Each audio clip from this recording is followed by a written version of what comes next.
These mindset shifts changed my life dramatically in just the past several months. I am sharing them with you so that they may offer you similar results and inspiration as they offered me.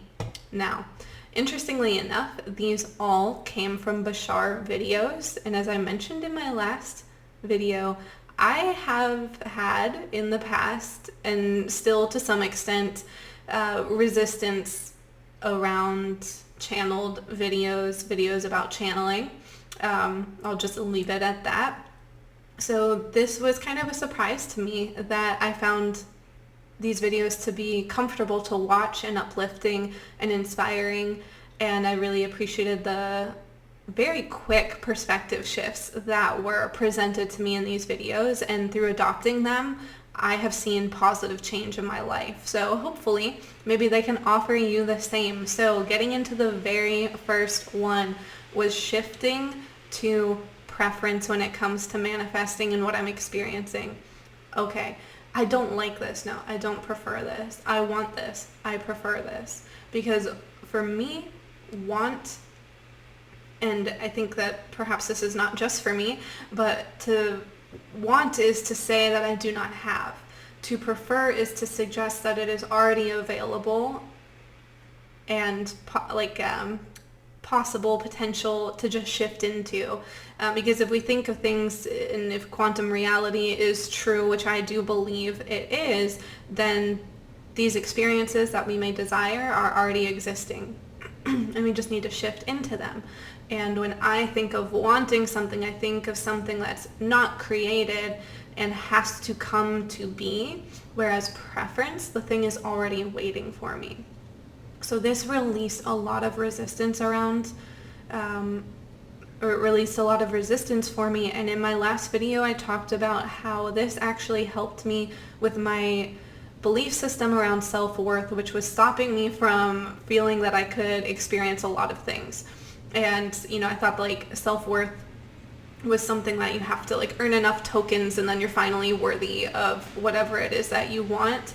And instead of really fighting with myself to redefine this, shifting to preference just was instantaneous for me. So if I don't like what I'm experiencing and it's uncomfortable, and uncomfortable things can be leading you towards the thing that you want. Like when you want to create change in your life, you're going to have to see things and be uncomfortable in order to grow, right? So when I talk about discomfort, I mean, is it something that you truly do not prefer? And is it really not serving you to getting what you do prefer, or towards shifting towards what you do prefer? So play around with that and let me know how you like it. If it doesn't work for you, it doesn't work for you. It worked wonders for me. The second one is, he says, insistence equals resistance. So when I find myself insisting upon circumstances about how I'm going to get something, achieve something, whatever, I ask myself, what does that story prove for me?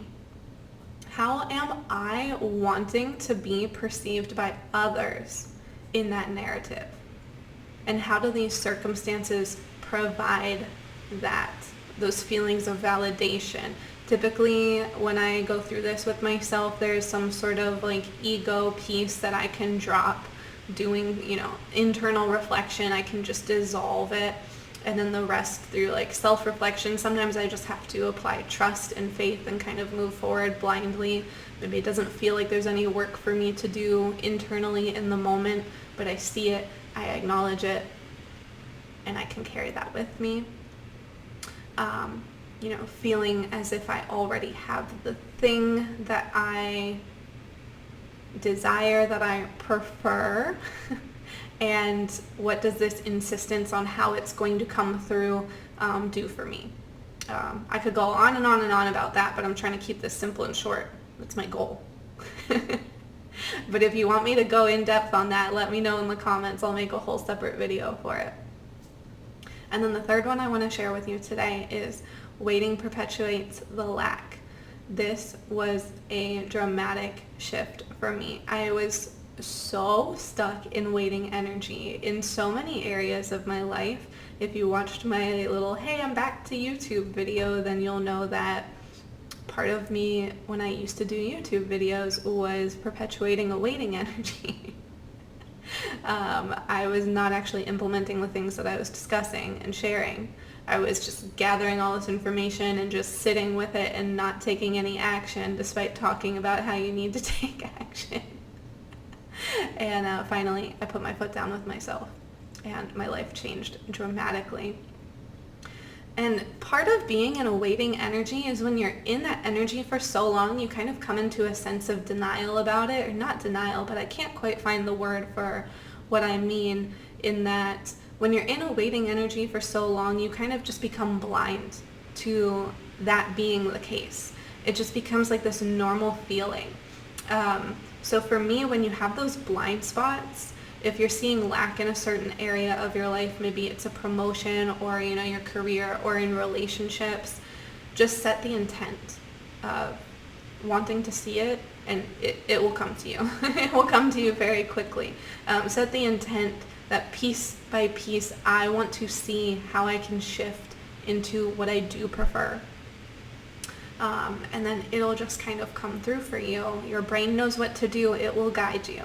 Typically, I found that when I was resisting taking action, it was because I was afraid that if I did these things by myself, because for me, typically my waiting energy has to do with wanting some sort of relationship in life or partnership or support, not necessarily romantically, but my waiting energy comes from waiting on other people typically, and not just taking action by myself, always waiting for someone else to give me the go-ahead, whether it's in career or, like I said, in actual relationships. But I was afraid that if I did these things by myself, I would become okay with being alone in these areas and taking charge in these areas of my life. And that I would grow to become very happy and self-sustaining and not need anyone else. And you're probably listening to that and being like, isn't that kind of the goal in life? And that is my goal in life.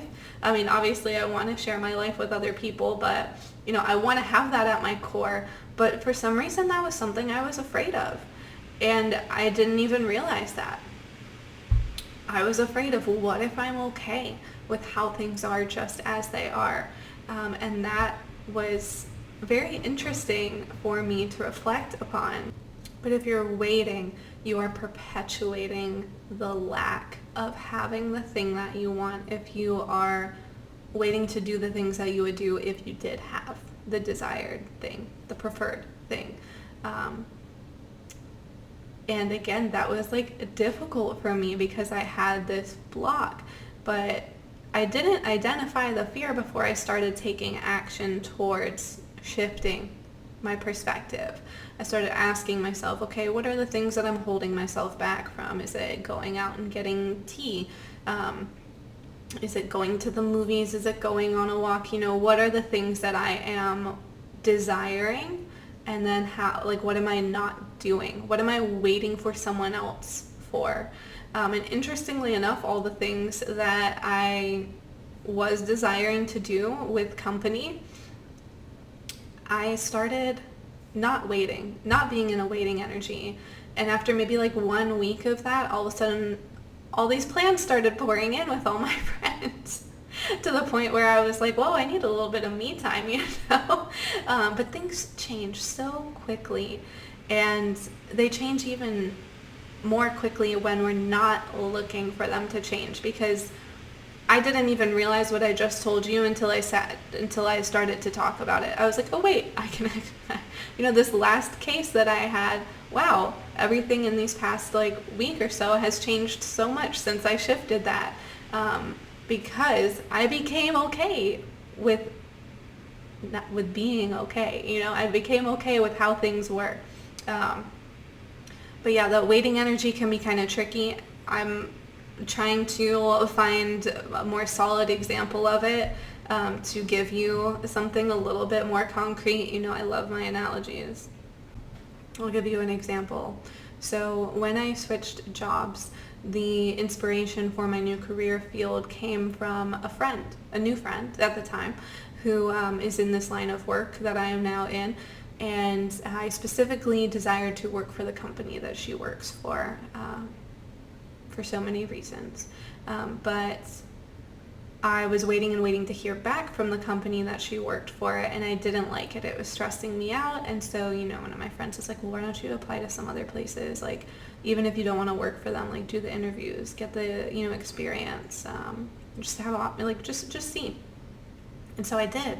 And I discovered what turned out to be a much better opportunity for me. And I went and I, did an interview, and I really, I felt good about it. But a part of me was like, oh, but I originally wanted this thing over here. And I was like, oh, well, if they ever come around, I can always switch. And what was so funny was I took my current job, and then the next day, the other company calls me. They want to do a series of interviews, and I did the interviews, and I told them, I've already committed to this other company. Let me kind of get my feet wet here and make sure that I enjoy this line of work. But perhaps we could maybe do something down the line.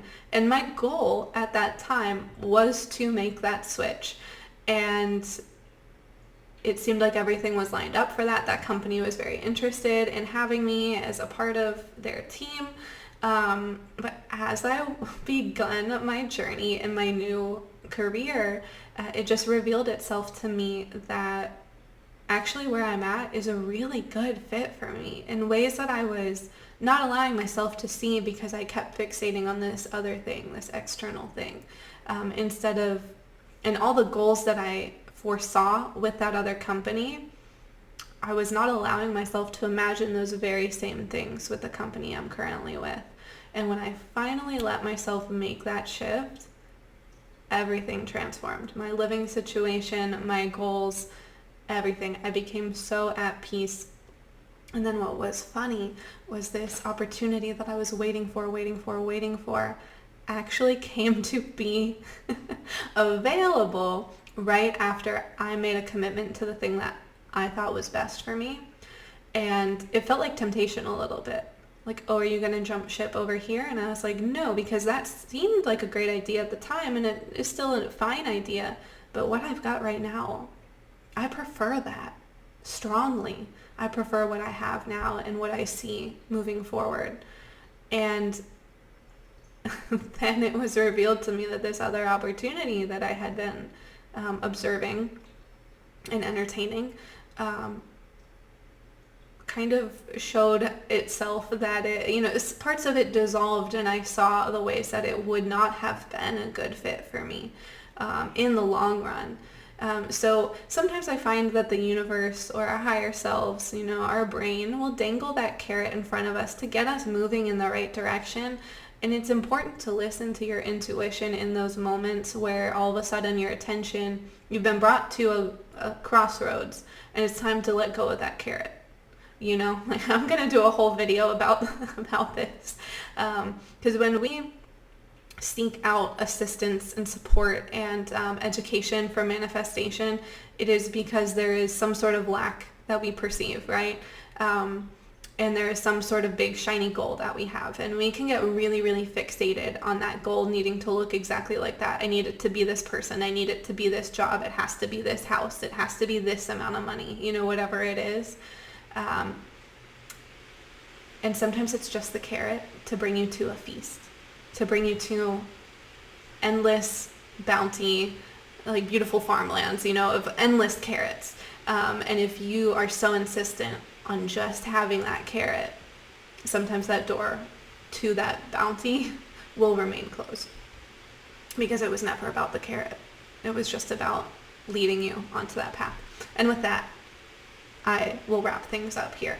It was great to see everyone. Please let me know what you'd like to hear about more, or anything new that you're curious about. Let me know in the comments. I love talking about things that my audience wants to hear about. It brings joy to my heart. I love learning about new things as well, and just sharing my very real experiences with you all. So on that, I will bid you adieu, and I will see you in the next video.